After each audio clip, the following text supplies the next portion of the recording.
They say all men are created equal. Shot! Master! I pull out the Glock. Full of suffering succotash, son. One of your nuts is hanging out of your shorts. Real glass! You have a father, but your father's dead. Hello everyone, welcome back to the Too Sweet podcast with Lucy and Estelle, and for the first time ever, we have a third person, we have a guest. We are so excited to welcome Andy onto the podcast. Hello Andy, welcome to Too Sweet. I hope you feel special, the first ever guest. I mean, wow. I do feel very special. I feel honoured to be here, to be honest. So yeah, I'm very excited for this as well. So hopefully we're going to have a good time and give you listeners something good to listen to. Yeah, I mean, I'm sure we will. We've got a lot of interesting things to talk about. For people who might not be familiar, Andy is the promoter of Knockout Wrestling, who are celebrating their 13th anniversary this year. So that's really exciting. We're going to talk about that. And Andy, we just want to know about everything. We want to pull back the curtain and we want to hear all the juicy details and things. But before we get into that, just introduce yourself to our listeners. Tell us a bit about yourself. Have you always been a wrestling fan? And how did KOW come into existence? Yeah, so my name's Andy, obviously. First of all, thanks for having me on, like I say, and as the first other person that's been on and somebody who does listen to the podcast, I just wanted to say I think you're both doing a really great job and it's really fun listening to the show. So just to, put you both over a bit before we get too far into it. But yeah, so originally for me with wrestling, it was very much because I know obviously you guys have talked about your backstory in wrestling, but for me it was a very sort of occasional thing. I had a best friend at the time whose uncle used to bring old WWF VHSs around. So this is how old it was. They were VHSs. Mm-hmm. So when I was quite young, I'd seen some SummerSlam 92s and that sort of thing. And then I was on and off over the years, but I properly got back into it when I was in sort of my mid-teenage years. Me and a couple of my friends, Clint and Carl, used to watch all the WWE shows, stay up for all of those. So that was sort of, like I said, I sort of dipped my toe before, but that was where my fandom sort of properly started, and I was properly getting into it. And then yeah, with KOW actually, we've got a pretty interesting origin story. So there was a promotion in Ulverston, which is near to Barrow, for those who aren't aware of the geography of weird, obscure parts of the UK. Mm-hmm. And basically they started running shows, and me and many other people who were part of KOW now, sort of the people who started out, were part of that.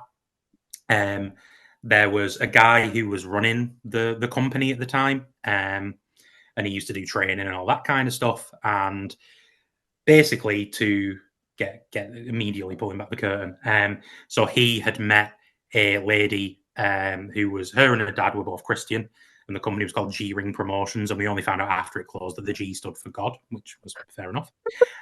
What? But yeah, so basically so this guy had met this lass, they got married, they had a baby, etc. So the father-in-law was basically bankrolling the company. They were giving him an amount of money every month because they viewed it as a sort of youth outreach type thing, kids off the street come in to train. So that lasted for maybe a couple of years. And then the big scandal happened, which was basically this guy just up and left to America. And it turned out the money that he'd been getting given, he'd just been sticking in a bank account, and he just up and left. Oh my God. Yeah. So the wife and the father-in-law were both really, really lovely. Basically, they just came to training one week, told us what had happened, and said, we don't really want anything to do with wrestling anymore. But there's a wrestling ring, there's a truss, there's lights, there's everything you guys would need to run a promotion if you want to. We could help you set up as a limited company and do all the things, because the father-in-law had run numerous businesses in his lifetime and stuff, so he knew how to do it all properly. And yeah, basically, as weird as it sounds, that's how it happened. Literally, people said, do you want to have this stuff and start your own promotion? And then we started just running training basically ourselves. I think we probably waited a few months before we ran our first show, but yeah, we built up to running our first show, which was in the end of 2012. And then yeah, that's where KOW started. So it's a bit of a weird origin story, but yeah, that's how we initially got started out, was because of like say that big old scandal happening. That's hilarious. I had no idea about that. That is so funny. That is quite unique. But I love To that. be fair, I think that story's only like publicly been told once before. To be fair, so yeah, it's not like Exclusive. a well-known Damn thing, right. but yeah, it just shows you like that's what wrestling's like. There's madness all over the place, even where you wouldn't expect it. 100%. I do think in wrestling, it's always like it's who you know and the connections that you make that end up turning into something rather than just pure like skill or merit. Like, not saying you don't have any skill or merit, but it is No, often a lot of things in my experience has just been like luck and like you meet a certain person and yeah, etc. So it's very 100%. interesting. And like looking back on it now, I do like think how lucky we are that just all those chips happened to land in a row, and that's how it ended up working out. So if things had worked out differently, KOW might not exist. So it is funny to look back on and like say think that like say that's how it started. Yeah, it's almost like divine timing that. G, the G and the G and Exactly. God. Maybe But God there was was a watching. lot. There was a lot in that answer. I just wanted to rewind back though when you were talking about you being a wrestling fan and during that era of watching WWE. I just wonder if there's any like standout matches or pay-per-views or wrestlers at that time that you were really connecting to that made you the fan that you are today. When I was really young, there's like a couple of things I can point to. So I think the first time that I watched wrestling and realized there's something to this was watching Macho Man versus Ricky Steamboat. I think it's WrestleMania 3. I think that was the first match that I saw where I was like, okay, like you can do some really engaging and captivating stuff. And like I said, that's probably my like earliest wrestling memories. That's like the first thing I really remember.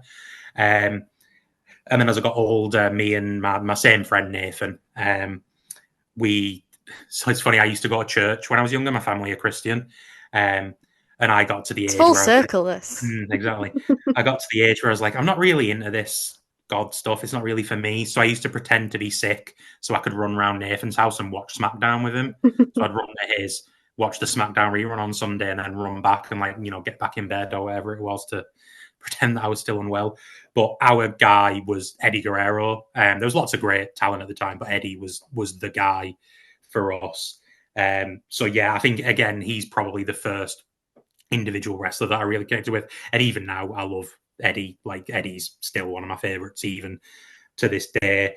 And then weirdly, another super obscure bit that I really vividly remember is if you remember Zach Gowen. There was the one-legged wrestler who was on WWE for a while back in the day, and I think did he not? Was it him who did something in AEW recently, or have I just made that up? I swear he's on Collision. He did with Ricochet. Yeah. That's it. Yeah, that's right. I knew he'd been around recently. But yeah, so at the time he was trying to get a contract, and there's an episode of SmackDown where it's him and Stephanie against the Big Show, which Vince had set up because Vince was being, evil Vince. And basically the idea was if Zach wins, he gets a contract. And I don't know why this one bit of SmackDown sticks out in my head, but it's always stuck out in my head, and I've really loved it. And the match is going on. Obviously, it's a non-wrestler and a wrestler with one leg against the Big Show. There's a load of scar. Lesnar and Angle ran out and helped them get on top. Zach Gowen did a big moonsault and won the match and won his contract. And I can still remember me and my mate Nathan just jumping around the living room, being super, super excited about it. But yeah, it's weird how as a kid, certain things stick in your mind and other things don't, because I must have seen there's probably other bits of SmackDown that I saw that would more stick out in somebody's mind, but for some reason that's one of the weird ones. But yeah, Eddie was big for me.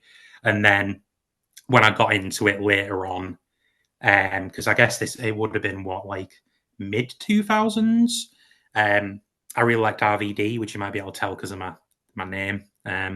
Super creative I am. I just was like, oh, like RVD. I'll just use my initials. And yeah, CM Punk, when CM Punk came around, I was a big fan of his as well.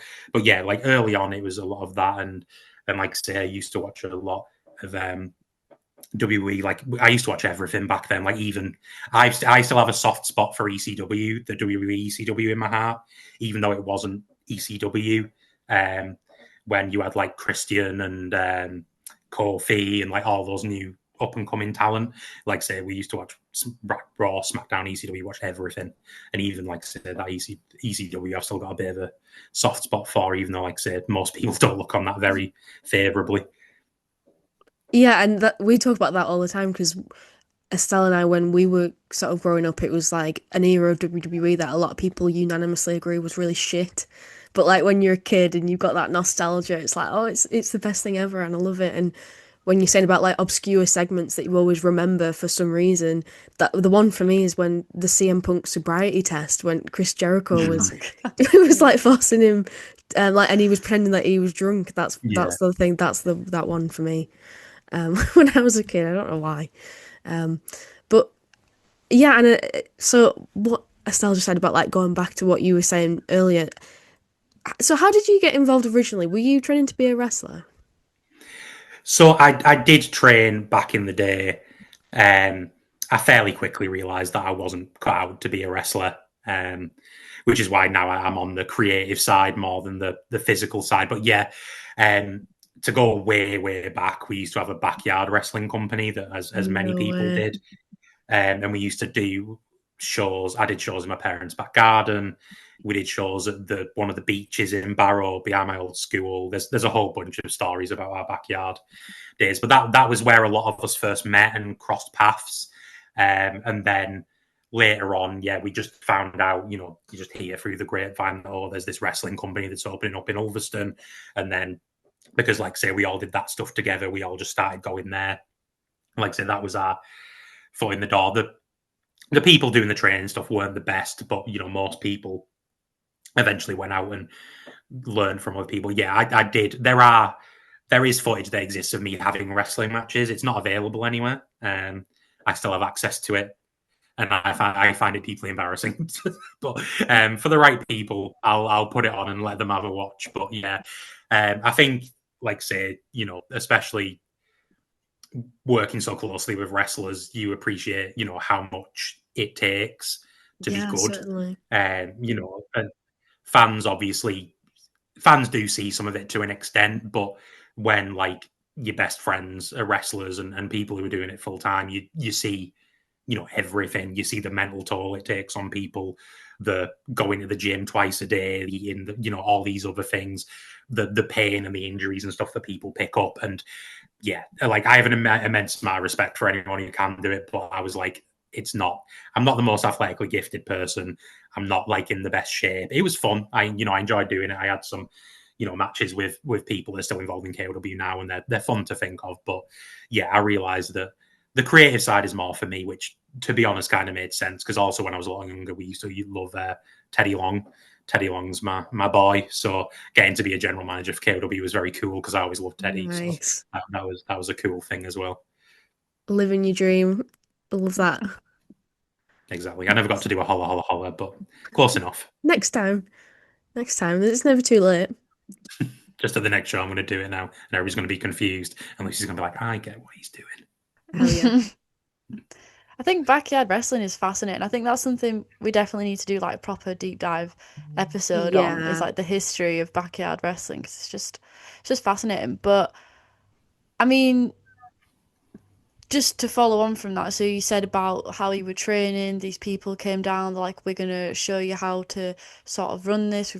Which is just mad that would coincide, that people literally just walking, here's a ring, here's this, here's that. It's crazy.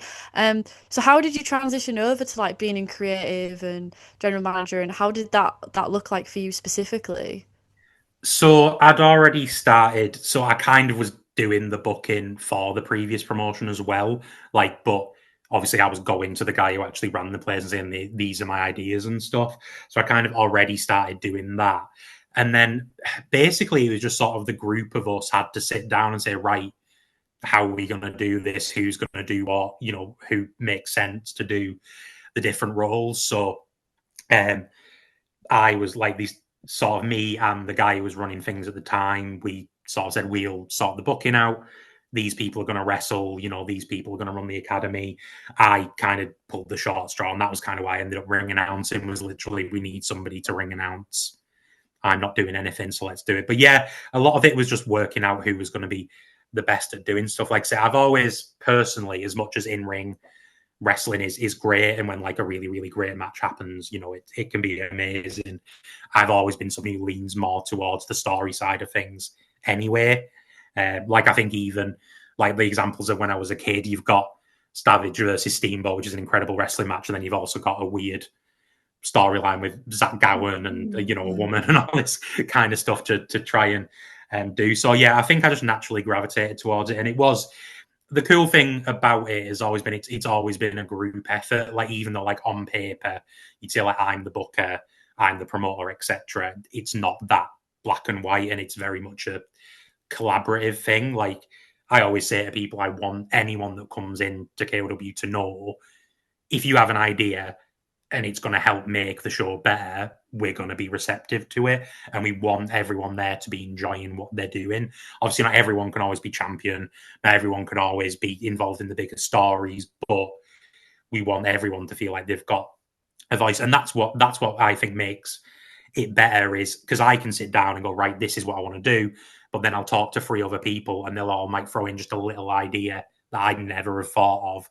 And suddenly it made things a lot better. And like I say, especially early on, there was a lot of that. There was a lot of sort of like meetings at our houses where we'd sit around and talk about what we were going to do and that kind of thing. And like I say, I initially, like I say, it was sort of me and the guy who used to be sort of he was like the main promoter for sort of the first year and a half.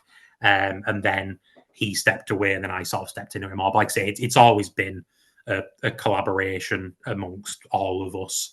Like even now, you know, I do the main booking, but there's other people involved on the management side of things who will throw in their own 2 cents and give their own opinions, and we'll discuss it all. But yeah, it was just sort of trying to work it out as best we could because it sort of landed in our laps and we were like, oh, okay.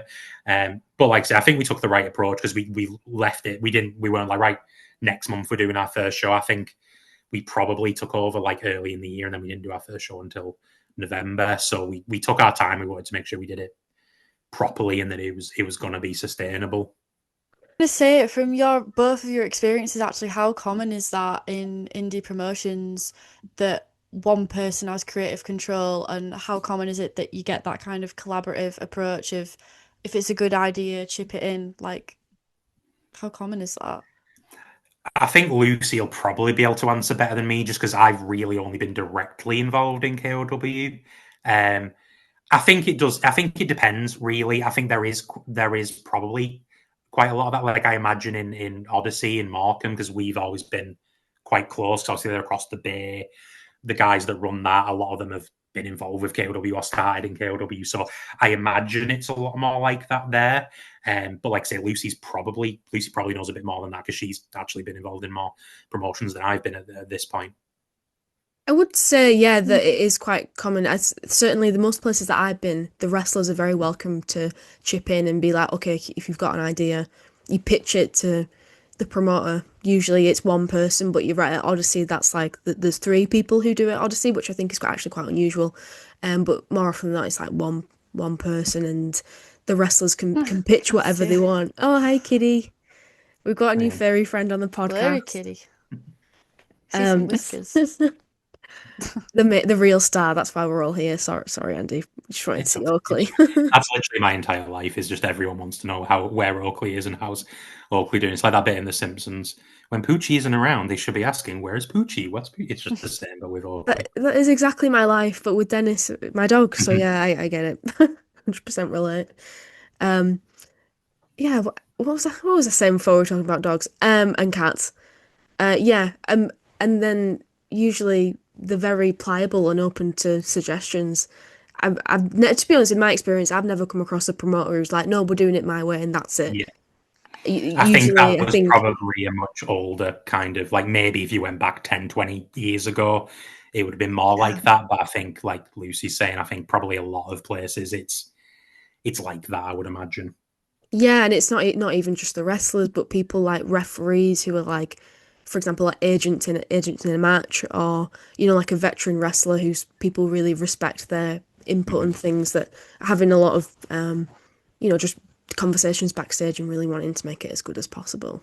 So Andy, you were saying that, like, you know, you all got your heads together, you're trying to figure out the best way to organize things to make it sustainable.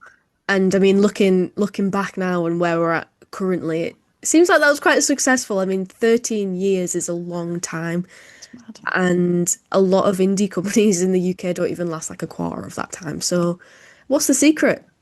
Reveal the secret to everyone.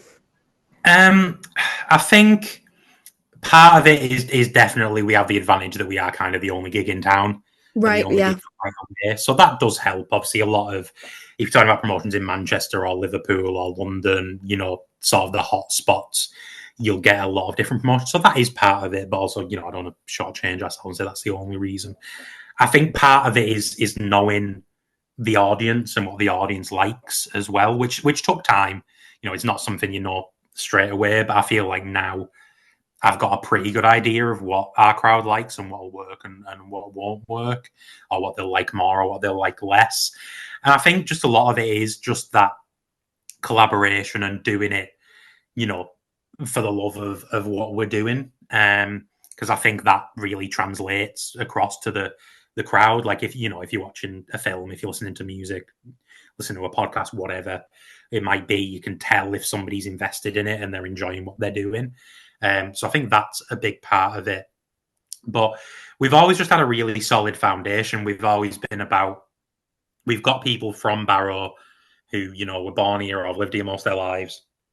We want a platform so people from Barrow who do maybe want to get into wrestling have an opportunity, because again, it's probably a bit better now, but I think back in the day that there was, I think, maybe you could train in Egremont or Morecambe, which isn't that far away, but when, with the travel and the costs and everything, it's a lot. So we wanted to give those people the chance to shine, and then also bring in, basically the best in the Northwest and further afield to help our own talent, grow. Because at the end of the day, if it was just us lot, if it was just the Barrow crew, it'd stagnate, because you'd just have the same people wrestling each other over and over again and the same stories, and it would just get old and tired. But yeah, I think that's, a good part of it. I think we've built up a good reputation for ourselves, because obviously back in the day there was World of Sport and all that, so I think that used to come to Barrow.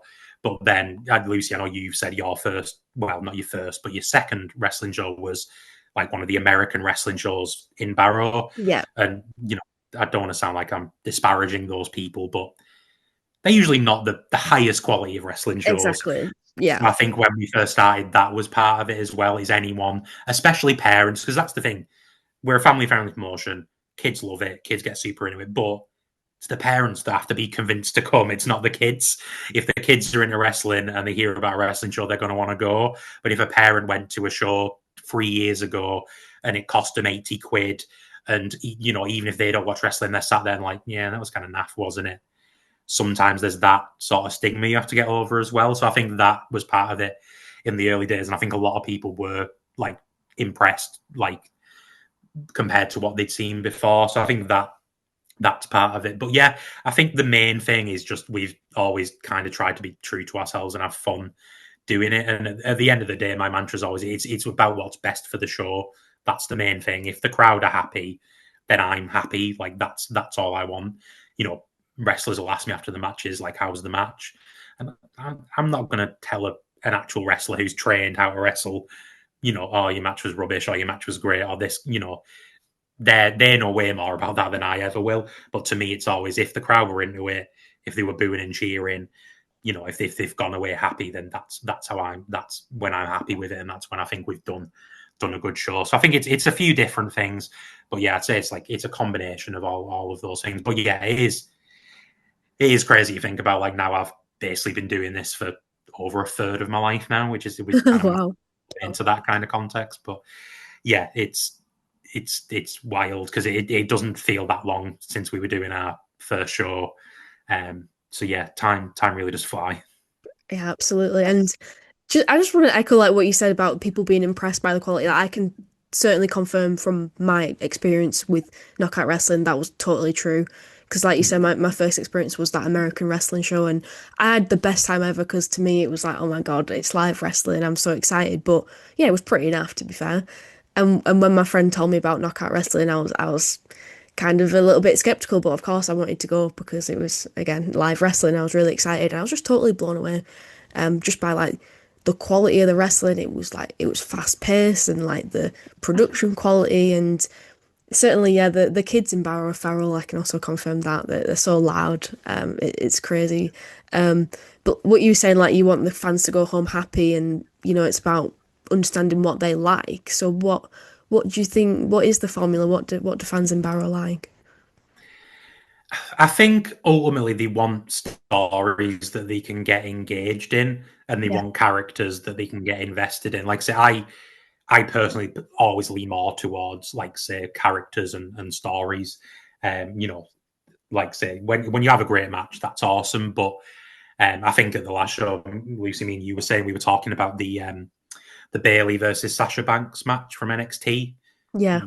which feels not that long ago, but I'm sure if I looked up the date, I'd be horrified how long ago it was. It was like 10 years ago. Yeah, like that is a great match, but if you didn't have the story going into it, it wouldn't have been as good. The Yeah. crowd wouldn't have been as invested. You know, they were behind Bailey and the story that was being told. You know, about Sasha being the cocky heel and Bailey being the loser who never won the big one. And I think that's like say where people really get into it. I think it's a lot harder. You can make people invested in an okay match with a great story, but it's really hard. Like you can have my analogy is probably not going to work out here, but yeah, like I say, I think you can bring up a match's quality with story a lot more than you can, I think, just with pure wrestling, just ability in and of itself. So that's a big part of it, and like I really enjoy sinking my teeth into good stories. Like when we first started, like our first show was very much a kind of, we referred to it as a camp show, basically, where it was we'll have like 3 singles matches and then we'll have a big tag match at the end. And initially there was a bit of a debate about bringing in stories, and personally I stood on the side of kids can remember what happened. They might not remember every single intimate detail, but they'll remember this guy attacked that guy at the last show, or this guy stole this person's title. So I pushed early on that, right, we need to have stories and we need to start, they don't have to be, super in-depth, complex stuff like you do see somewhere like, AEW with like the Hangman stuff and all that kind of thing. But you can tell good, solid stories that people will get invested in. And that's what it is. It's just, it's boiling it down to the quintessential essence of what wrestling is. It's good guys and bad guys fighting it out, and it's giving people stakes to get invested in and getting behind, and knowing what wrestlers will fit best in which role. And like Paul Heyman, you say, it's about accentuating people's strengths and hiding their weaknesses and making the best that you can. So yeah, it's kind of hard to put your finger on it exactly. But like I said, I feel like I've sort of gained a sixth sense now. Where if we're talking about someone, like, I don't feel like that'll work. Or like bizarrely, for the longest time, Barrow fans did not care about low blows. Don't know why.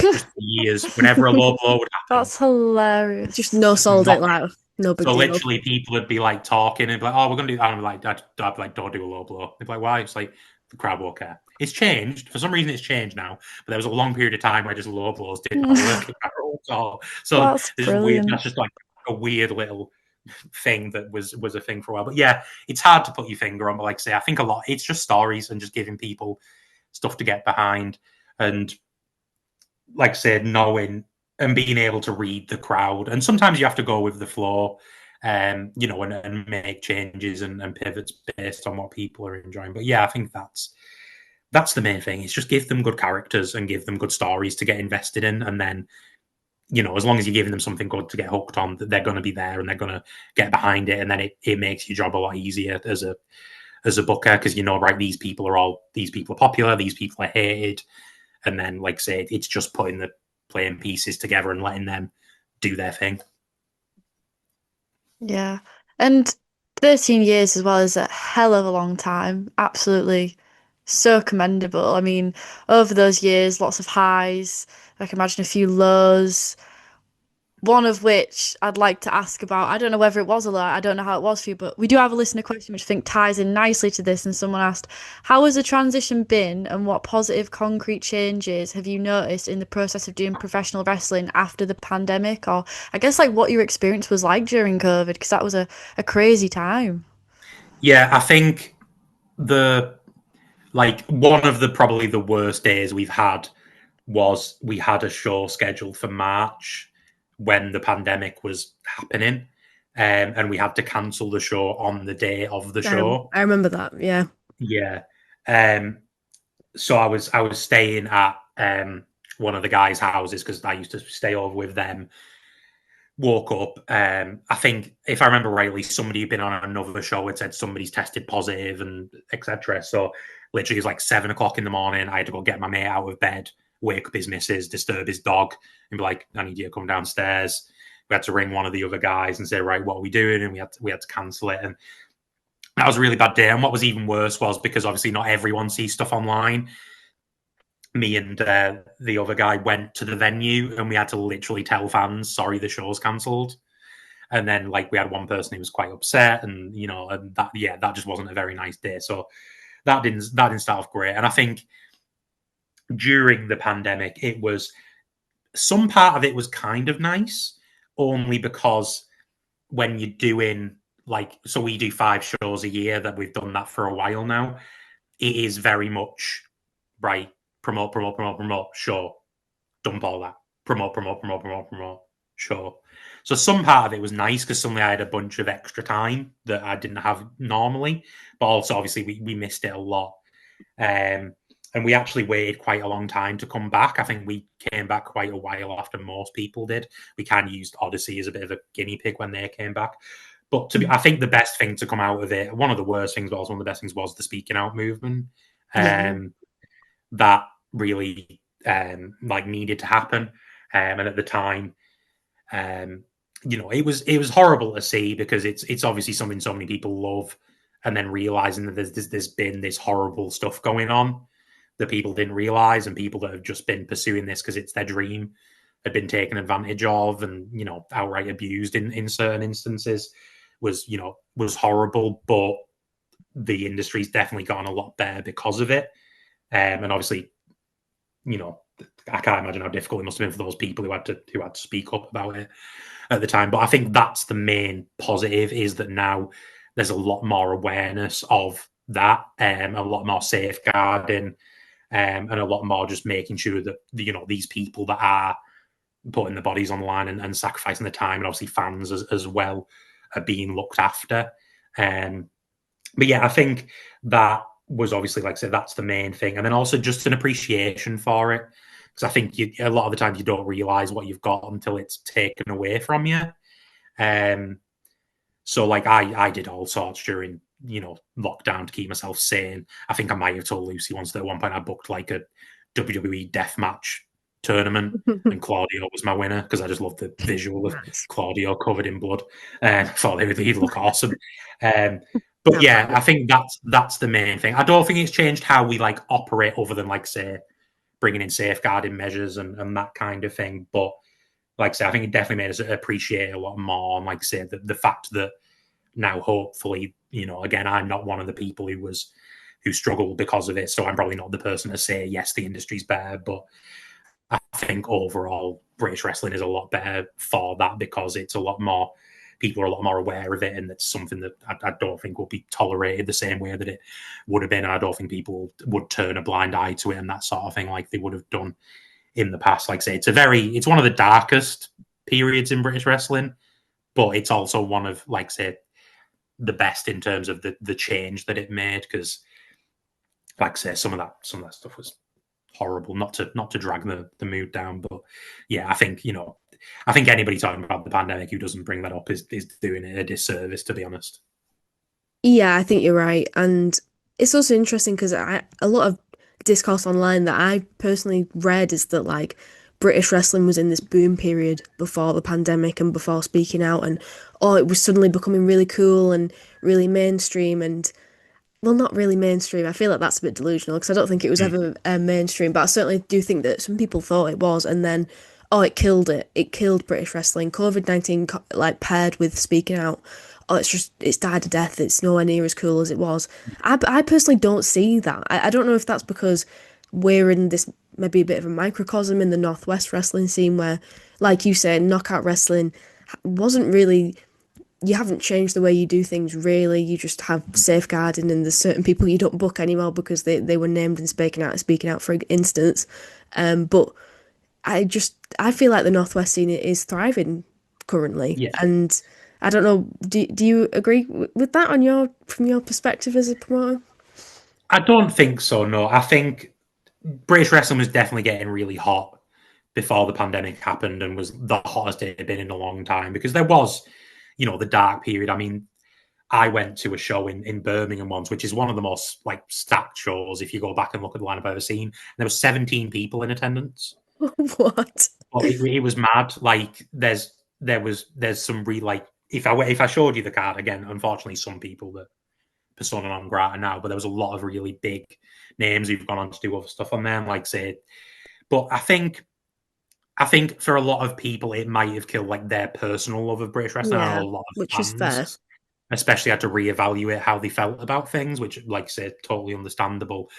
But I don't, from me and the people that I know within the industry, I don't think we ever looked at it as the business is dead, because we knew the talent, some of the talent might have moved on, some of them might have been signed, some of them might have been cancelled, as well they should have been.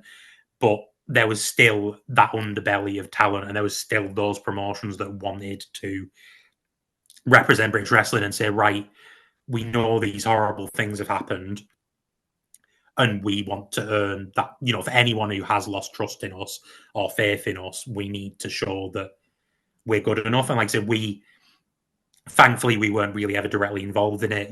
We had a couple of people who'd been named, but obviously nothing had gone on directly with us. Again, it's still horrible being like that person was with us, but we weren't as in the trenches with it as other people were. But I think there was that feeling of, we need to win crowds back, just in terms of them thinking it's safe to be at shows in terms of COVID, in terms of people feeling it's safe to be at shows in terms of the speaking out stuff. And I think as long as there's the wrestlers and the promoters and the fans who want to come and invest and enjoy it, I don't think that you can really kill British wrestling, or you could make an argument that it's not as hot, but I would argue that there's more promotions now. There's promotions doing massive things, that haven't been done before, being on TV. I think was it North that was just on Dragon's Den, Yeah. and like stuff like that. So, there's still a lot of stuff happening. And I think it definitely damaged things. But I think the people that were sort of left to try and pick up the pieces have done a good job of doing that. And like I say, I think obviously not everyone, but for hopefully most people have seen that, yeah, things have changed and things have gotten better. And, I am comfortable coming back and being a part of this, scene again. Because it's a community for a lot of people. Like, KOW is a little community. I always say we're like a family. And, you get groups of people who go to the same shows and all sorts of different things. So, yeah, I think it was a big hit, but I think the love of it was still there, and it just needed some time to come back out again. And I'd say the UK is doing really, really well again now in terms of the number of promotions and the amount of talent you've got. Like I always say as a booker, my biggest problem is there's too much talent. Yeah. There's too many people I'd love to work with, and there aren't enough spots. If I could book a 20 match card and have all the people on, I'd love to, but the crowd would be dead halfway through. They'd all be sick of it. But yeah, there's so much good stuff going on now, like I say, especially in the Northwest, but all over the country as well. Yeah, I completely agree. Yeah, because how do you balance keeping the core identity of what KOW is, keeping those long-term storytelling, keeping the fans invested because they're seeing the same people week in, week out, and also that loyalty between you as the promoter booker and the wrestlers that you're building the relationships with, but also like that ambition of expanding and bringing in new storylines, new people, and keeping it fresh. How do you balance that? I think a lot of it happens naturally. So we have our academy. So we've had quite a lot of people come up through that. So that's always really beneficial that we've always got new local talent coming through. A young lad called Ken Scorpio just literally debuted on our very last show. And He was amazing. Yeah, he did really, really well. I was really proud of him, to be fair, considering he got chucked into a tournament match relatively last minute. He did really well. But yeah, that's been part of it. We've had, we had Teddy Ray and Luke Sneon and Will Carter came up from the academy. Sheriff Steele did, Rick Marcus did, Logan did, who's on shows now, all of the graduation. So that's part of it. We get to keep that fresh. And, we don't intentionally have like a revolving door for people, but just opportunities come up and, fall away. Some people step away from wrestling. Some people, we don't work with anymore just because, priorities change or whatever. But I think it's a matter of, it's a hard question to answer because it is a lot to juggle. But I think it's keeping enthusiastic about having new faces in, and just trying to keep doing new things. I'd probably say as a company, we're not the like most ambitious like company in the world because, in Barrow, we're very limited for venues because of the size of our ring, because our ring's a 20-foot by 20-foot ring, which is pretty uncommon in British wrestling. A lot of them are smaller. So literally there's probably about 3 venues in the whole of Barrow we probably could run a show in. So that's part of it. But it's more about, because we're a non-profit company as well. It's all about giving the best shows. It's not, as long as we make enough money to do the next show, which we do, we're very comfortable. That's the main priority. So money isn't the main priority for us. It's always about putting on the best possible shows and giving those people a platform to perform on. And I think if you bring people to a place where they know they're appreciated and they can, be free to express themselves in terms of in the ring, in terms of their stories, and there's that real collaboration, I think it just makes everything that much better just because everyone is part of the same team. And that's the thing. At the end of the day, we want people who are going to get along, who are going to enjoy seeing each other, and who are going to create a good atmosphere. And one of the things I'm most proud of is pretty much everyone who's ever worked for us has said what a nice place it is to come to and work. And that's the main thing. I want everyone, from the people doing security, the referees, Lucy, the fans, the wrestlers, I want everyone to enjoy it and feel like it's a place they want to come to. And I think I probably got off track from the original question, but yeah, I think that's the main thing we try and do. And like I say, in terms of keeping things fresh, the academy's really helpful because we've got new faces. And like I say, just, like for example, Bryack Strong, who's our heavyweight champion right now, he came in for one show last year as kind of we need somebody to step in, and things changed around. And, he went from having just what was meant to be a one-off appearance to now he's our champion, and he's been champion like all year. So a lot of it's just rolling with the punches. And sometimes you don't plan these things, but they end up working out and you try and make the best of them. And often, like I said, that just works out that, oh, okay, cool. Well, this fell through and it maybe didn't work out how we want, but we can pivot and we can look at different things and make it work the best we can. Yeah, 100%. And that kind of already answered one of the questions that I was maybe going to ask you, was like, how do you deal with spanners in the works and unforeseen things like injuries or like no-shows or what have you, like, and is it, just being adaptable and being able to sort of think on the fly and be like, okay, plan B, plan C? Yeah, because I think especially early on, it was a lot harder to deal with, but that was obviously because it was just a new thing. Yeah. And I think now, it's just part of it. I always say to people, people have real lives, people have other responsibilities going on. And at the end of the day, as much as I love KOW and I love wrestling, other things come ahead of that. So it's always going to happen. But yeah, I think it's just being adaptable. It's knowing that you've got a good foundation underneath you. And like I say, again, having so much talent in the Northwest does mean if there's a situation where somebody's had to drop out, I've usually got a list of at least like 5 to 10 people that I could potentially contact. Some people I've worked with before, like I say, Bryack's a great example, but I could point to plenty of people we've worked with over the years where it was maybe meant to just be a one-off thing and it's ended up becoming something much more. But yeah, it's just, like I say, knowing you've got that base behind you and like I say, it's just over time, you just kind of get used to it. And it's like, okay, right, that didn't work. Never mind. What can we do to make this work? You know, do we need to push stuff back? Do we need to, you know, change our story around to make sure that it still works? And yeah, a lot of that's just experience and getting used to be early on. That used to stress me out so much, though.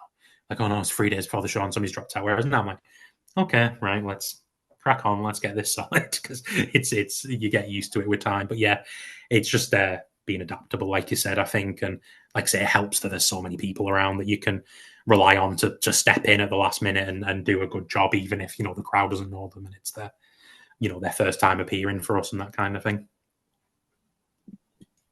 The next question I have is more of a left field question, but it's kind of for both of you. So I believe this is your 6th year working with KW, Lucy. Is that correct? Right, 2019. Yeah. So I was just wondering, 6 years is a long time to be working together. So what your first impressions of each other were, and if those have changed now, like as your working relationship has grown. Wow. Feels like we're in a therapy session now. That's an interesting question. Or something. I don't know. I mean, it got me thinking back, and I feel like I just messaged the KOW Facebook page. I didn't really know who was behind it, and I was like, I like what you guys put on Facebook. Maybe I can help with that. Hee. And then you were like, yeah, sure. And I was like, oh my God, they actually replied. Oh God, what do I do now? But I just remember being struck by like how polite and open you were, and then actually coming to a show and then realizing it was like you, the promoter, as well as the ring announcer, and being like, it's just a normal guy. It's not like Vince McMahon. He's not this scary corporate authority figure.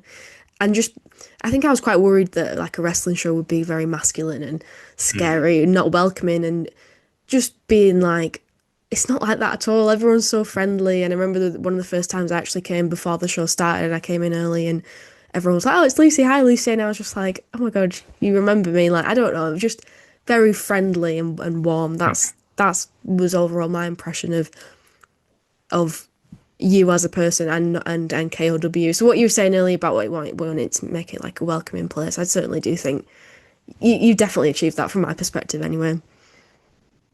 That's good. And now you think I'm horrible. Not at all. But yeah, I think the first time that I knew who you were was, I think that first show you came to, you recorded a clip of one of the spots in the main event. And I think I saw that, and maybe I'd messaged you and was like, can we use this? I think that was maybe like first interaction. Yes. So when you messaged, it wasn't like it was completely out of the blue. I was like, oh, this is that girl who came to the show, and we used that clip from. But yeah, because the thing is with KOW, because we're a small promotion, it's always a case where if there's an opportunity to work with someone that, again, like I said before, is going to make KOW better, I'm always going to be receptive to that. So when somebody, obviously Lucy, but when she messaged and said, I do a bit of writing, you know, and basically offered, it was a case of, well, I've got nothing to lose, you know, with, you know, I think we said that, well, can you do us a show report? I think was maybe the first thing. Yeah. I said, can you come to the show and write up like a report, and we'll see how that goes and see what we think. And that went really well. I think when you first came, my main thing was just wanting to make sure that you were comfortable, because I was obviously aware that, you know, as far as I knew, you hadn't been involved in anything before. Yeah. So like, I kind of felt there was a responsibility to give you a good experience, because I was like, if she comes in and she thinks we're horrible and goes away, you know, that just leaves a bad impression of wrestling, you know, altogether, not just us. So I think that was part of it. I'm a bit socially awkward at times, so sometimes, like, you know, I worry about that. I'm like, But yeah, I think that was the main thing, is that I just wanted you to feel comfortable and like accepted and like part of the group. I didn't want you to come in and feel like, oh, I'm like off on the sidelines, and like, because I've been to shows like with people before, and not that anybody's ever been nasty, but when you're like the sort of the spare part, it does feel a bit weird, because like when Chris used to go to shows, like I go with him, but we get there like 2:00 in the afternoon, and the shows don't start till 6. So Estelle's like, yeah, I know. Yeah. So, you know, there'll be wrestlers wandering around and sort of looking at you. And again, I'm sure they're not looking at you any kind of way. Yeah. In your head, they're like, who's this random person? So I think that you're not that important. but you Yeah, think it. because I've been on that side of it. I was like, I don't want her to feel like that. So I think that was part of it. And I think over time, I've gotten to know you better. Oftentimes at the shows, I try and catch Lucy and chat with her, even though I'm usually busy. And I feel bad sometimes she comes and goes. I'm like, I didn't even say hi to her because there was stuff going on. But I wanted to make sure I could say hi. But yeah, I think over time, obviously, I thought her writing's really good. Obviously, I don't want this to get too crazy, but obviously the writing was really good. It really added something, because that's the end of the day. It was what can this add, and it was something we didn't have. I'm not going to write a predictions post for the show because I know what's going to happen. You know what I mean? And that's partially why as well I kind of keep Lucy removed from that side of it, just because I think I never have any idea at all what's going to happen. Because I think it makes KOW, it makes it more authentic, and I also assume it makes it more enjoyable for Lucy coming as just someone watching, that she doesn't know what's going to happen. So that was also I didn't want her to think like that's like, oh, keep the newcomer out, don't let her see behind the curtain. It was just purely because of that. But yeah, I think over time, like obviously I saw your strengths, and then going on to do all the other stuff that you've done as well. All the ring announcing and.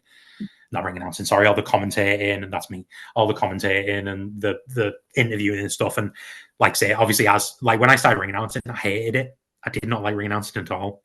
Like say, I can be a bit socially awkward, there, especially when I was younger, like early 20s, standing in front of a room full of like 200 people is very daunting. So I know how difficult that is. Like I've got comfortable with it now, and now I genuinely enjoy doing it, but I used to dread doing it back in the day. So I think that's been really nice to see. And it's always nice to see someone you've given a platform to go out and do other stuff. And, from their own, like, I'm not going to take credit for, I know Lucy will give me credit, but I wouldn't take credit for anything Lucy's done because Lucy's done it. I haven't. I was just the bloke that said, yeah, sure, have a bash, see how it goes. And like if Lucy's writing wasn't good enough, then she wouldn't have stuck around. If she hadn't have gone out and tried doing other things and practiced a craft and stuff, she won't be doing the stuff she is now. So I think with Lucy and just people in general, that's the most rewarding thing for me, is seeing people going off and doing other stuff and sort of spreading their own wings and that kind of thing. So yeah, I think my opinion of you was pretty good at the start, and I think it's only improved since then. Oh, thank God! I'm glad it's not gone down. No, no, I appreciate that, Andy. No, truly, like without, like you said, don't want to get too deep into that, and don't want to talk about myself. But yeah, without you being like, oh yeah, sure, literally would have been totally different. Everything would have been totally different. I don't even know if I'd be doing this podcast right now, to be honest. So, but you talking about ring announcing reminded me of the time you asked if I would do ring announcing for Knockout, and I was like, I don't know. And then I ended up not being able to make it to the show anyway, I think, because there was a train strike. So it all was a good job I didn't do it anyway. But because I keep on getting asked, like, oh, do you think you'll do ring announcing? I'm like, I just feel, like you said, being in front of a room full of people doesn't really appeal to me at all. But how did you get past, like, not liking it? Was it just a case of sucking up and doing it?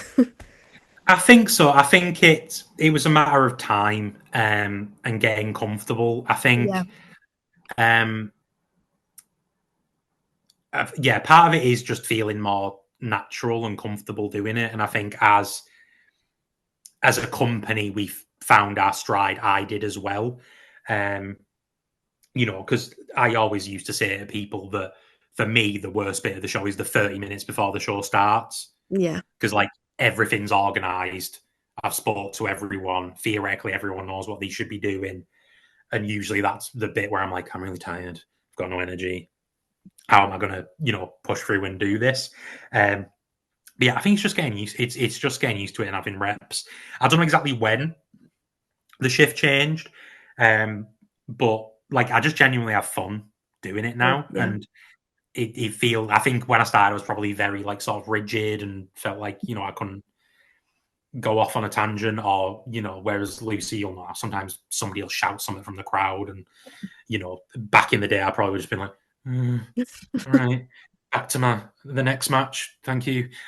Whereas now I do feel a lot more comfortable with it. So yeah, I think it's just it's just reps, but it is very daunting. And like I say, when I asked you, I was very much just like, I'm not expecting her to do this, but she's done Yeah, no pressure at all. vaguely adjacent things. So I Yeah. was like, I'll ask and see if there's any interest. And if there's not, that's fair enough. Because like I say, I didn't enjoy it for a good amount of time. So I get it. But I think it's a very underappreciated position, like not just speaking for myself, but you are the person who's probably in front of the crowd the most the entire show. And when you add it all up, you know, and you're the person who, you know, like and the things I have fun with now is like, I get to help tell the stories as well. You know, either just, you know, by giving a little preamble or whatever the case may be. And that's like, as the booker, that's something that's really enjoyable because, like, say, you know, we post a lot of stuff on socials, but not everyone's going to see every single post on social media. Not everyone's going to keep up with every story beat that's happening. So that's really fun. And yeah, I think it's just time. I'm sure you would say the same with like commentary and that sort of thing. Probably when you first started, you were probably, you know, every word you said, you were probably like, I should have said another word. And yeah, 100%. Yeah, exactly. And then, you know, over time, you sort of just find your groove and get more comfortable with it and get those reps. But yeah, it's very daunting at first. Because, like, say, the cottages where we used to run, it was basically always 200 people there every single show. And with Barrow being a small town as well, you know, there's like, I've been at shows and been like, oh, that's my old teacher from secondary school. And I went to school with them. What are they doing in the crowd and that kind of thing? So there's always that as well. You know, there's people who actually know me. You know, it's not just wrestling fans. Yeah, I mean, sometimes I guess it's easier when it is strangers and you don't know them, and then as soon as you see that person who might recognize you, it's like pressure and stuff. I do certainly think it's a skill to be able to command a room, and I agree with you. It's like it's an underappreciated role because, well, certainly at this point in time don't think I could do it. And I think it takes a lot of confidence and like you have to articulate things, you have to remember things. Yeah, I think it's probably a lot harder than what people might think.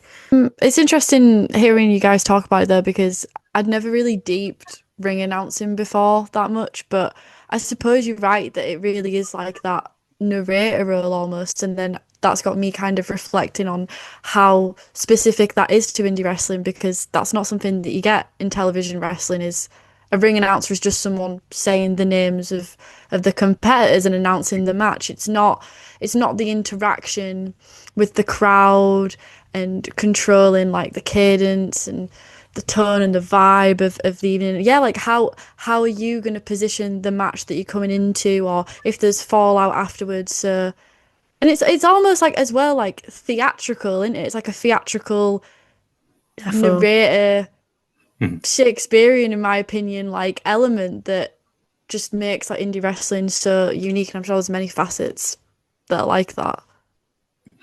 Yeah, exactly. Because like say, obviously on TV, obviously doing it on TV is a whole other kettle of fish. But you know, like say, it is very much, you know, he is Justin Roberts. Here are the compares. You know, job done. Whereas on an independent promotion, you are like a host. You know, like say, it's kind of your job to set the tone because you're going to be the first person the crowd sees most of the time, and like say, setting up those stories. So it is a lot more in depth and. You know, so there's a lot of positions in wrestling that I think go underappreciated. Obviously, referees is one, and commentators and that kind of thing. But I think, like say, ring announcing, especially when it's, you know, bringing in that host element as well, is a lot. You know, that you need to think about and try and incorporate. And you know, I think a lot of people think it's one of them that I think a lot of people think they could do if they actually had to get in a ring and try and do it. It wouldn't go well at all. So yeah, a lot of respect to anyone else who does. Like, so I was kind of pushed into it and just had to, you know, learn how to adapt to it. But it is really cool, and it's a very unique position to have with the crowd as well, because you're not a wrestler, you know, you're not like a referee, but you are still like a character almost in the world you're creating. And even if you might not get directly, you know, I've got directly involved in stories at points over the years, but even if you're not, you're still another character and still part of what you do adds to the show. So, you know, if a heel's doing something particularly dastardly, if I'm stood there looking nonplussed and that, you know, if a kid or somebody looks over, you know, that's ruining part of the show. It's still, you know, Lucy, you'll know the last show, I got pulled into some of Vernon's shenanigans and, that kind of thing. So sometimes you end up being part of, the show in ways you don't expect. But yeah, there's a lot of different aspects to it that, like you said, Estelle, maybe people don't think about. And I get why people don't think about it, because, in some respect, it is your job to get in, do your job, and let the wrestlers, because they are the stars at the end of the day.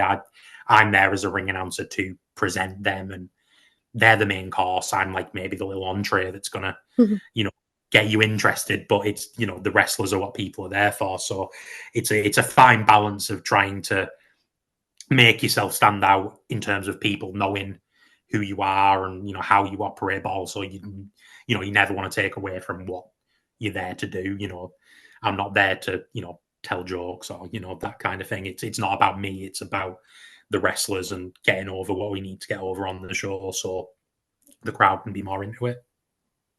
You just said, you sort of briefly mentioned that you have been directly involved in storylines in the past, and I believe this was like before my time with KOW, but you were like a heel figure, weren't you? Can you tell us a bit about that? Did you enjoy being directly? Oh, being a heel is the most fun ever. It's so much fun. So I was general manager for a long time. Basically just because at a point we were like, right, often as you do, you need some sort of authority figure, just because, if you don't, what would stop the bad guys from just beating everyone up every show and cheating? I think it's one of those, tried and tested wrestling cliches that is there for a reason. It works. For a very long time, I was a good guy. And the thing was, I've always been very wary of the cliche of like the promoter putting themselves over. Yeah. And I never want to do that. So whenever I had an idea that involved me more being directly involved, I would literally I was like, is this too much?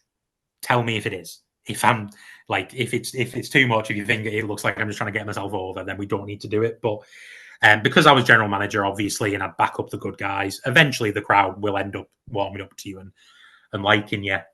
So we did that for a good few years, and I actually got a moment where I got my name chanted in the ring for a while, which was pretty cool. Early on, so that was pretty great as part of our big triad storyline, which Lucy you've probably heard whisperings of, but because that was early on. But yeah, so we did a story where Nightmare, who is probably the most popular wrestler we've had over our whole history, and also is instrumental in the academy and that sort of thing as well. We had a story where there was this weird music playing that would keep distracting him and costing him matches and that sort of thing. And eventually the reveal was that it was actually me, and I attacked him, and we started a whole story, which was really cool. It went off really well. And also we managed to hide it from most of the wrestlers, so most people didn't even know it was happening as well, which was really funny. So I came back through the curtain and a bunch of people were like, what's happening? But yeah, it was a blast. I got to come out wearing Nightmare's mask and get a bunch of heat and just be a horrible person. And yeah, it's really fun.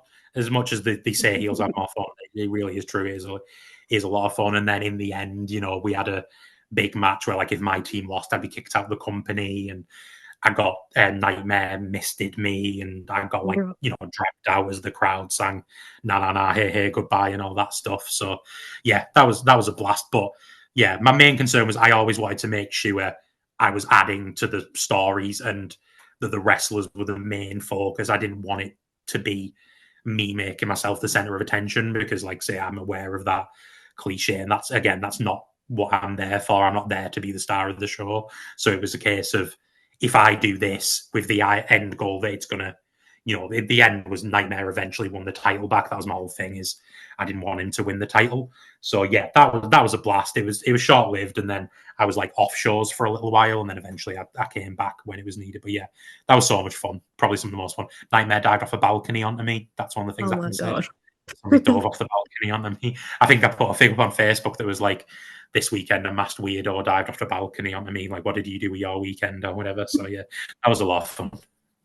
I was laughing when you were saying that, because I think it is a bit of a stereotype in indie wrestling. How long will it take a promoter to put themselves on the poster? But I think when there's payoff, it's so totally worth it. It's just because True Grit have been going for a long time. They've only just got to this point now where they've got this the promoter. JC is now in storylines and things, so it just reminded me of that. But I'm gutted I missed all that. Gutted.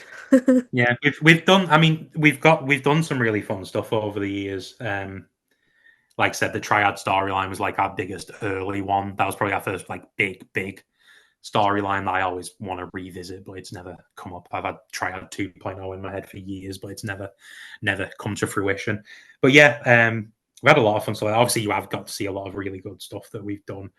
But yeah, we've done a lot of cool stuff like that. And like I said, sometimes doing stuff like this is what makes me think about it, because when you are promoting, like say, a lot of it is run a show and then you dump it from memory. Like I've literally had times before I've been talking to somebody about something we've got planned and then been like, oh yeah, and that'll tie into what we did 2 shows ago. And I'm like, oh yeah, we did do that 2 shows ago, didn't we? But just because of the nature of the beast, you're just like, right, that show's done. That's in the rear view. Let's move forward. So sometimes like your short-term memory isn't very good. Yeah. I kind of wanted to ask about, there's a lot of elusiveness or a lot of mystique behind running a promotion, and a lot of people have this perception of it. And when you begin to talk about finances, people can be very shocked or quite disillusioned because they have these like grandiose ideas of what it's going to be like. Oh, if I had a promotion, I'd do this, I'd do that. And it's like the reality is not always the case. But I was wondering for yourselves, like, what is the biggest cost of running a promotion? I mean, it will be talent out of everything.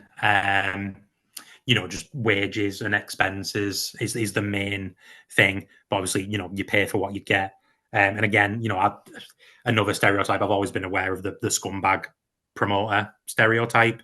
And again, that's another thing that I've never wanted to be. So I'm very much, if this is your wage, if this is how much you need for your exes, that's what we're going to pay you. And if we can't afford to pay you the money you want, we shouldn't be trying to book you in the first place. But yeah, talent. Obviously, there's the venue, there's the van hire and that sort of thing. There's just costs like insurance. Obviously, every year we have to get insured and make sure we're properly covered. We have to get our accounts done every year. That's another big cost. It's kind of the boring side of wrestling, but again, that's another thing. And then yeah, you've got your promotions, getting your posters and your flyers and those sorts of things. But yeah, talent is definitely the cat. So the cat is just completely like covered your. Like, yeah, you don't want to see him. Enough of that. But yeah, talent is 100% the thing that out of a show is what the most money goes on. But obviously, that's the way it should be, because that's our bread and butter. And have the talent, won't be much of a show if it was just me in a wrestling ring. So, and so that sort of reminds me of this next question that Estelle wrote this question. But I think it's a great question. I'm not going to take credit for what Estelle wrote, but basically wondering like what does a successful show mean to you? So is that the crowd draw or storyline development or crowd reaction, or is it simply like not losing money? I think, like I said, we're in a quite a fortunate situation. Like I said, that we're a non-profit, so it's not. Yeah, it is a passion project. It's not. Obviously, some people are running it to make a living, and fair. I couldn't imagine doing that, and having to rely on wrestling as my main source of income. So props to anyone who does and manages to make it a success. But for me personally, it's the crowd enjoying the show. That's the main thing. Obviously, yeah, we want it to be busy. We want to make money just purely for the purpose of keeping on going and investing that money back into the company and keeping it going. But yeah, the main thing is that the crowd are happy and that, like I said, our stories are developing and our characters are getting over. And to be honest, we're lucky that I'd say all of our shows are good shows, in my opinion, to one extent or another, because largely, mostly everything goes to plan. People don't get hurt. That's obviously, and we don't want to see anybody get hurt or anything. And most of the time, the crowd seem to go home happy and having enjoyed themselves and feeling like they've got their money's worth. Because in a working class town like Barrow, we've always kept our ticket prices as low as we can. But if you've got a family of 4, even with tickets being £8 each, that's a family of 4's a fair bit. You're going to want drinks.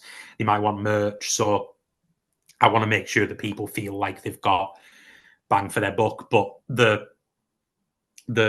moment when I usually know the show's gone well is when it's ended.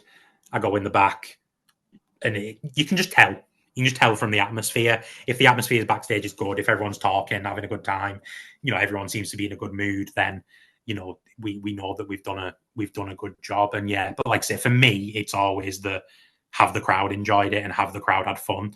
Because at the end of the day, if they haven't, then we've kind of failed our job ultimately. Whether we've had 50 people in or 500 people in, if those people didn't enjoy it, then it doesn't matter how much money we made. If they had a rubbish time, they're not going to come back, or and then word's going to get round of, I went to this show in Barrow, I went to the show at the Nines, it was rubbish, don't bother going. Because again, with a small town, working class town, word of mouth's just as important as posters and flyers and social media. So yeah, like I say, it's just did the crowd enjoy it? That for me is always the be all and end all. And then, like I say, is everyone else happy? Is everyone good? Nobody's hurt.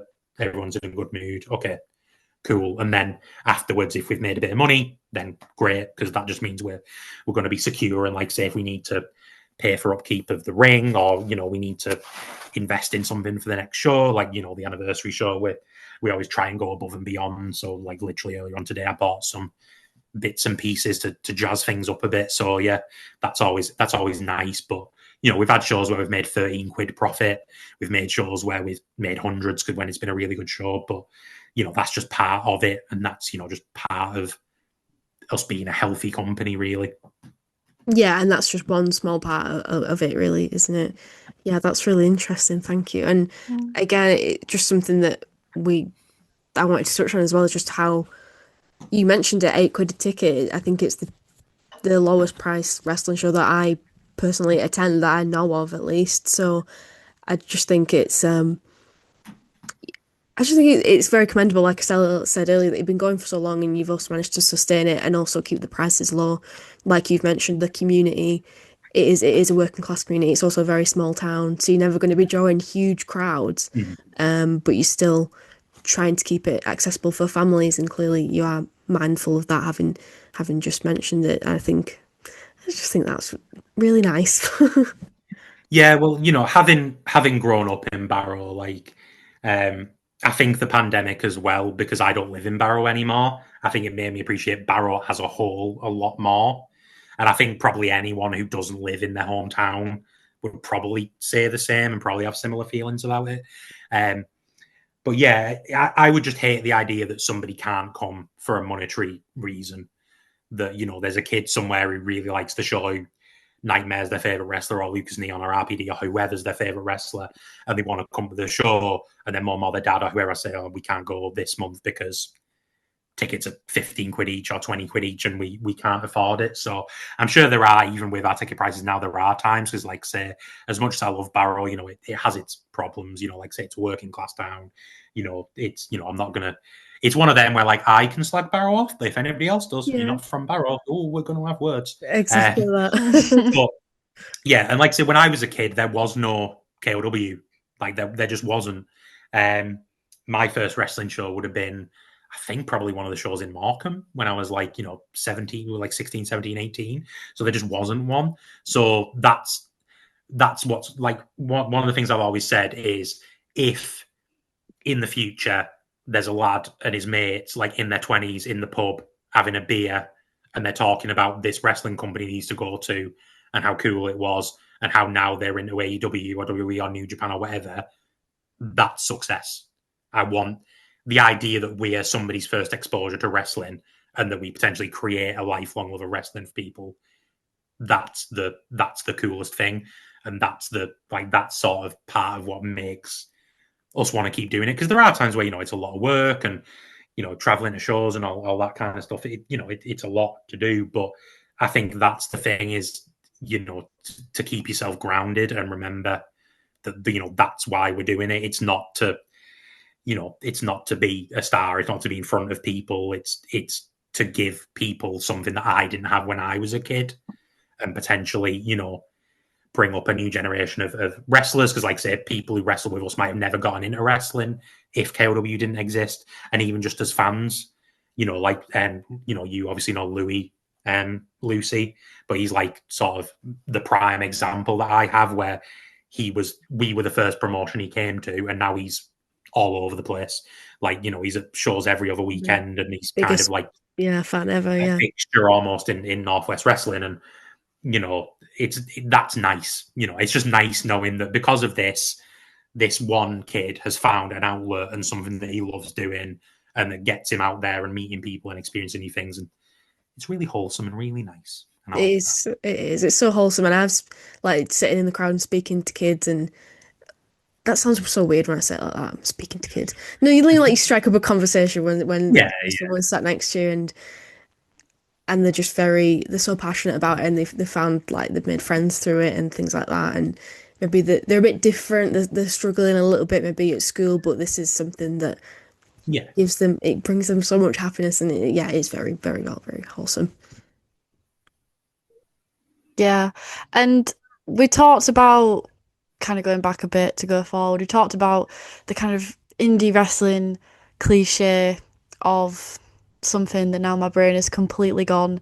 It was it was to do with the promoter, how long it takes the promoter to get involved in storylines. So there's that cliche. But I also want to ask you about a few other ones. So what your opinion is of kind of monetizing the experience, because it's quite common now that indie shows, people have patrons or people have tiered tickets. There's like a VIP ticket to take paid photographs, paid autographs, which I know that's not something you yourself do.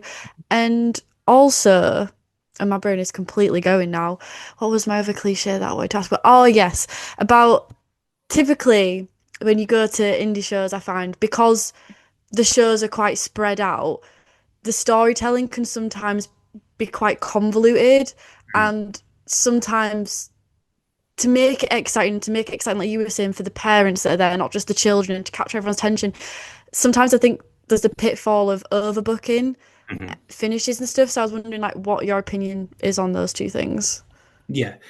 So I think ultimately, if in terms of how other promotions decide to set themselves up financially, I think if there's a demand for it and you can charge it and your audience is willing to pay it, I think that's acceptable. Like I say, because we're not doing it for profit, I think if people are, and if that's what works for them, that's fair enough. I mean, to be honest, the in-ring photos and stuff, the reason we've never done it is just because from when we first started, it was always the case that the wrestlers would come out at the end of the show and just take pictures and autographs anyway. And we were always like, well, it feels a bit harsh to just suddenly take that away from everyone and be like, now you have to pay us for it. So that was personally why we did it. But I know Odyssey, I believe, have a Patreon where you can get access to additional stuff. And it's one of them where, like, if you've got those, diehard fans, it's Real in Morecambe, who are willing to pay that. And if you're giving them that value for their money, that's fair enough. If you're ripping people off, that's a different thing. But, if you're saying, right, you get a front row seat, you get to come in and get some pictures with the wrestlers. Sometimes, people do special matches even, only the people who pay for the VIP do. I think as long as you're giving value for what you're charging, and as long as people are willing to pay it, I think that's perfectly fine. It's just we've all, like I say, we just wanted to keep it simple, partially for ourselves. To be honest, we're just like, right, so if we do Raws, that's another admin thing we have to work out. If we do different tickets, that's different payments. And honestly, a lot of it's easier if we just have a flat price.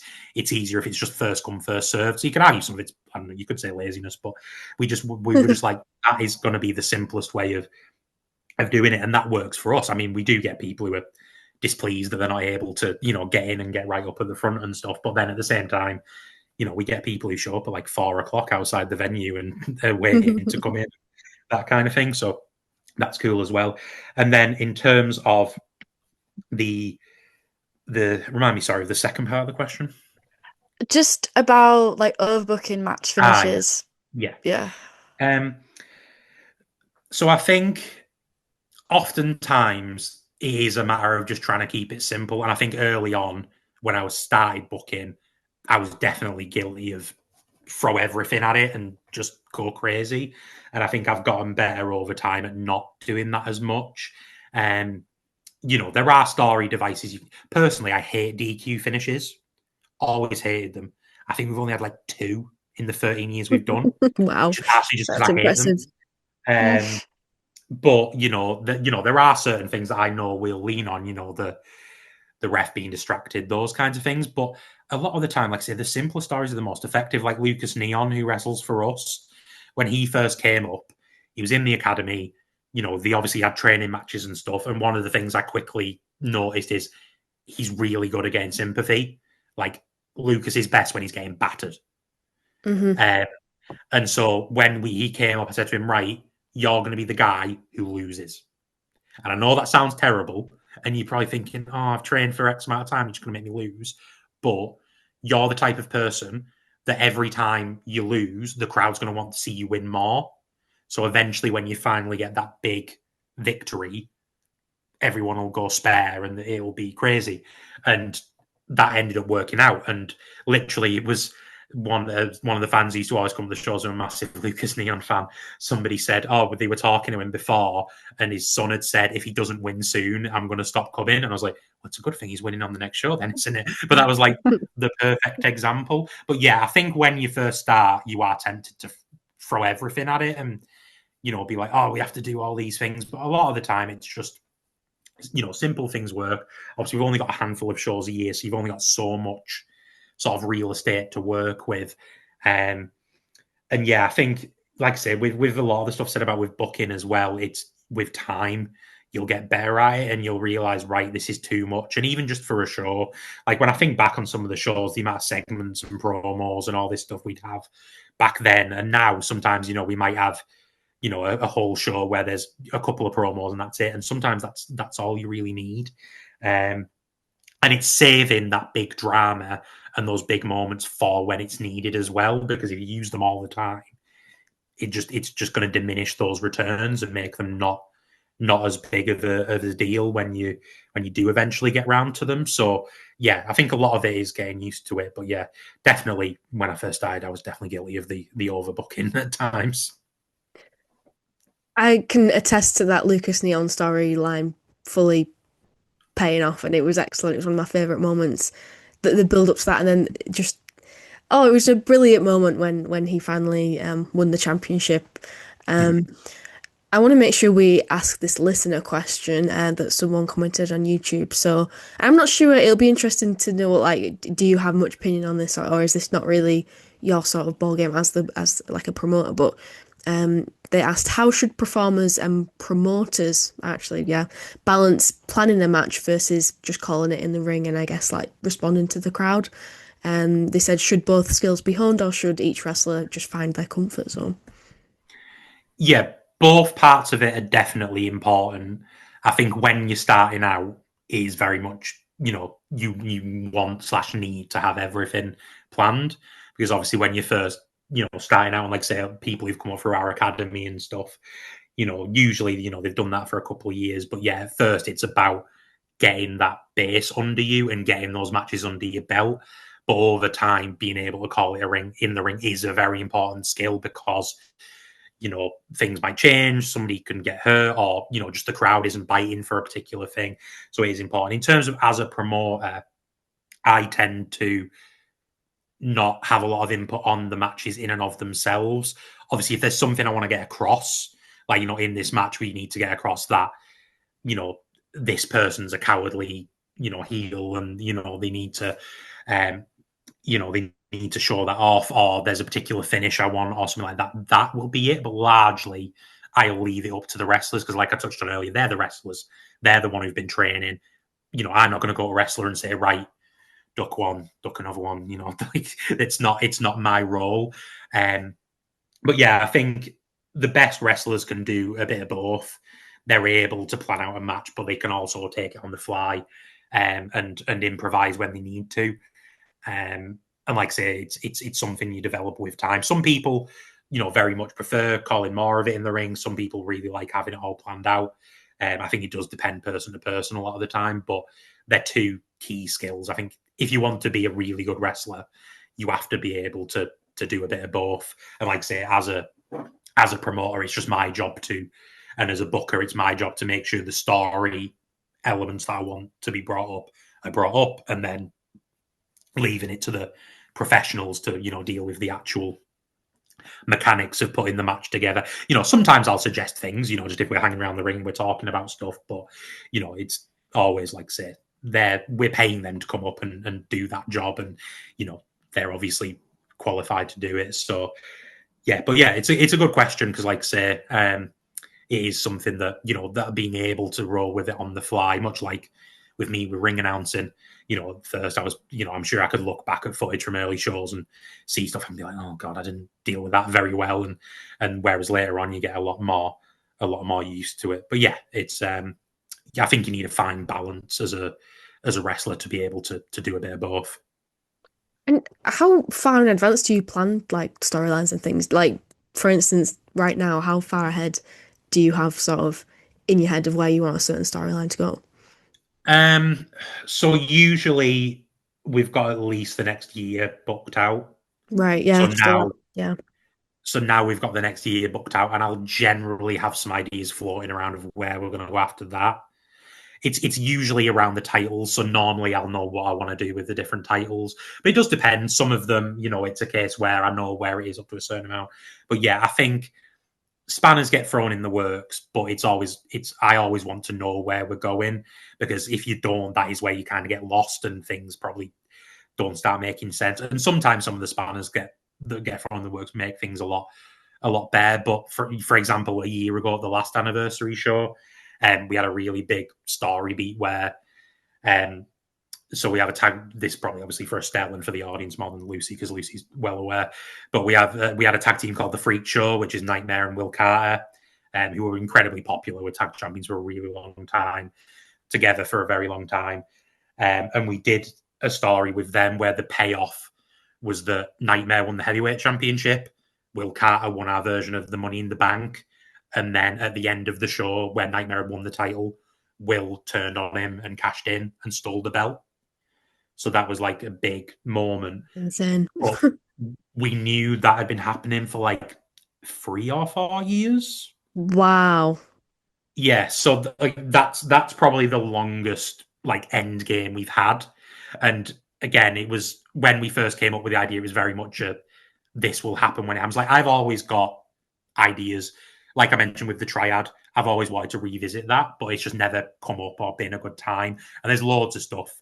Like there's one thing that potentially is going to happen next year that I've literally wanted to do for probably since we started. Wow. And it's just having those ideas there and in the ether. And sometimes you'll think something that it doesn't work now, but it's having it in, like, I've always wanted to do a story where one of the wrestlers has an issue with a ref, and eventually the ref snaps, and in a big match the ref finally hits the wrestler, and that helps the good guy win.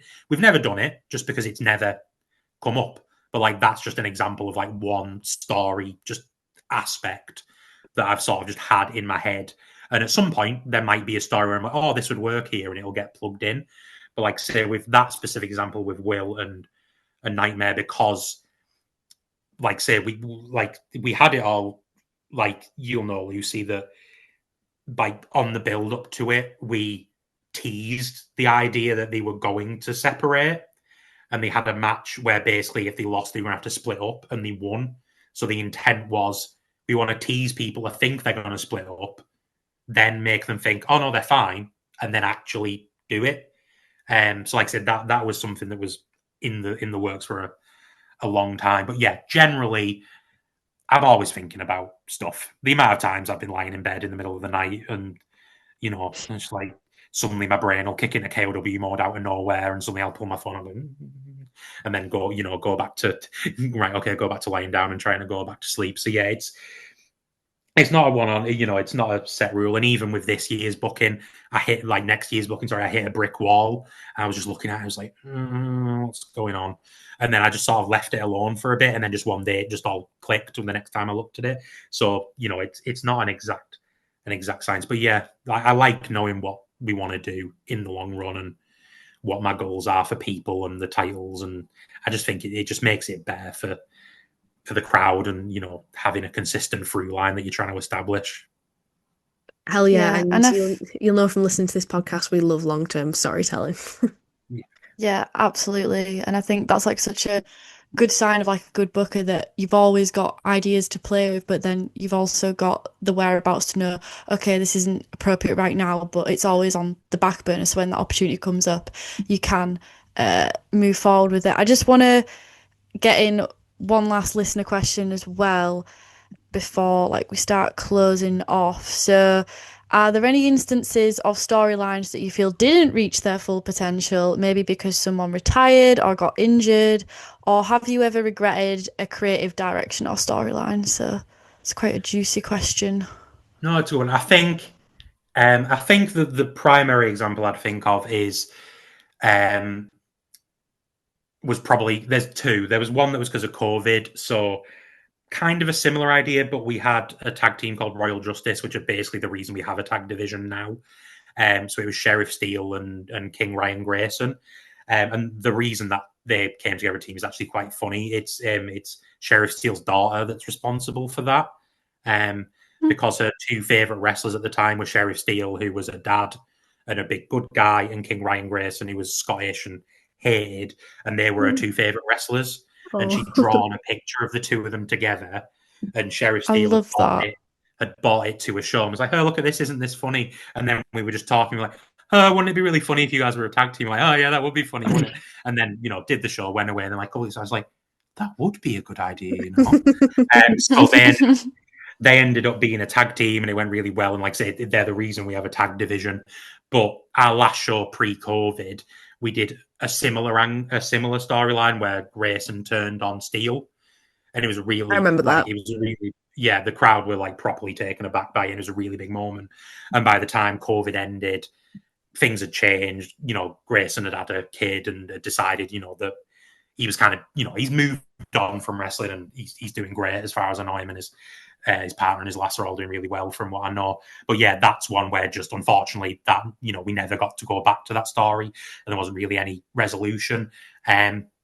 The other example is probably the triad itself, because while that did end really well, and one of my favourite compliments we ever gotten is somebody said that show that we ended the storyline on, they were like, it was like the finale of a TV show, like a season finale. I was like, yes, because that was what we were going for. But originally, and I still want to have this kind of match, I want a big team on team clusterfuck. Like, just madness. Like, he has 10 tables, he has a ton of chairs, like, just go mental. Like, that was what I originally wanted the blow off to be. And we've never quite had one of those matches. And that's another thing that I've always wanted to play. 6 lads, go crazy, just go wild. I just want destruction all over the place. But yeah, like I say, how we did end it was really good, but that was it. And then in terms of, there's a couple, so there's an example. So on one of our Road to Gold tournaments, which is like our annual tournament, it's basically our Royal Rumble equivalent. It's to establish who's going to wrestle in the main event of the anniversary show. It's usually a multi-man match, usually 3 or 4 people normally. And me and the other people who were doing the booking were discussing the order that people were going to go out in the final. And I very strongly felt that one person should stay in until the end. And there was other voices that said, no, we don't think that's the case. And I backed down eventually. And then on the show, what I thought happened did happen, in that I wanted this one particular bit. It was Lucas Neon, I'd say. There's no harm in me saying it was Lucas Neon. So I thought Lucas Neon should stay until the end, but the prevailing thought was he's a bit younger, this person's more established, and so they should. And my view was, but he's really hot right now. Like, the crowd love him. He's not going to win. And I was like, I'm worried if he goes out, the energy's going to dip, because people are going to be like, oh, the person we really wanted to win isn't in it anymore. And in the end, that was what happened. So that's a moment I look back on of being, like I say, I don't want to be a totalitarian person with the booking, but that was also a bit where I was like, right, if you really feel strongly that you think one way is right and another way is wrong, you need to have a bit more conviction with it and fight that point. Because like I say, I do think out of everyone in KOW, I've probably got the best understanding what the crowd likes, because like say, I'm in the ring announcing, and then even when I'm not, I'm sat on the stage watching. So I think I'm the person who sees the most and sees the most crowd with time with what the crowd's reacting to and what they're not. So yeah, those are a couple of examples. I like to say, I think largely we've done pretty well. Often you do have to pivot, and like with the triad example, I think the way we ended it, we did a big 30-minute Ironman match where it was a championship match, and it was it was if Craig Collins, who was like sort of the good guy for KOW, if he won, the Triad had to disband, and if the Triad won, I believe that I was going to get like sacked and they were going to get to be the general manager, so they had like basically run the promotion, and that went really well. So even though it didn't pay off exactly how we'd originally planned it, it's it's still one of the when I look back over KOW, it's still, if somebody was like, give me a top 5 or top 10, top 3 even like moments you've ever had, that'd be up there. So yeah, I think we've had a few, but that's the thing. I think that's part of what's fun about art in general. Even when it doesn't go to plan the way you want it to, you can still make something really like beautiful and engaging out of it, even if it's not the original vision you had for it at the start. Yeah, absolutely. So Andy, it's been great to hear you talk about like the past and like some of your favourite moments in KOW, and I think that's really interesting to hear about and great to relive those moments.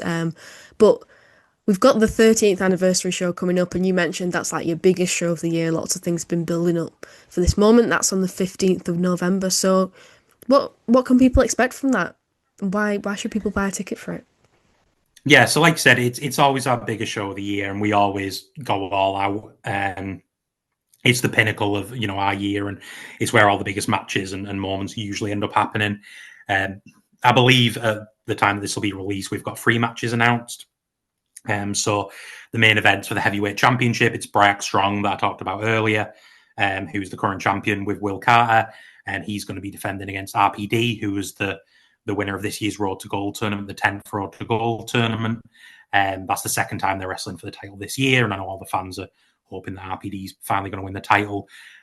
Just announced recently, we've got Vintage Vernon Valentine, Lucy's favourite wrestler, who's the current Showcase champion, who's going to be defended against the Ronin Brian Aidenson, who's a really, really great wrestler we've gotten to work with over the last couple of years, and has recently had a bit of a change of heart and has gone from being somebody the fans don't really like to somebody who they're supporting more now. So that should be a really interesting match. And then another match that could easily be the main event is for our tag team championships. So Chaos Machine, Rick Marcus and Craig Collins, who are our tag team champions and who've been champions all year, just running through absolutely everyone. They're defended against Dad and Lad, the team of Lucas Neon and his dad, the recently rechristened Davey Neon, which is a whole other cut of KOW. They're teaming up, and it's obviously for the tag team championships, but also it's a street fight. And also, if Dad and Lad don't win, they're going to have to leave KOW. So that's a really, really big match as well. You can find us on social medias, Facebook, Twitter, Instagram. And even if you're not in the area and you can't come to Barrow, there'll be a local indie wrestling promotion in your area. And especially now with how expensive tickets are for the larger promotions, indie wrestling is more accessible than ever. And like say, if you can't support KOW directly, there'll be someone local to you that you probably can support. And it's a real good opportunity to get to see the stars of tomorrow. In our past, we've had Pete Dunne, Driller Maloney's been on our shows, Kid Lycos, Chris Brooks, Drew Parker. So like a lot of names people would know. So yeah, like I say, if you can come and support KOW, great, please do. Buy tickets, buy merch, lovely.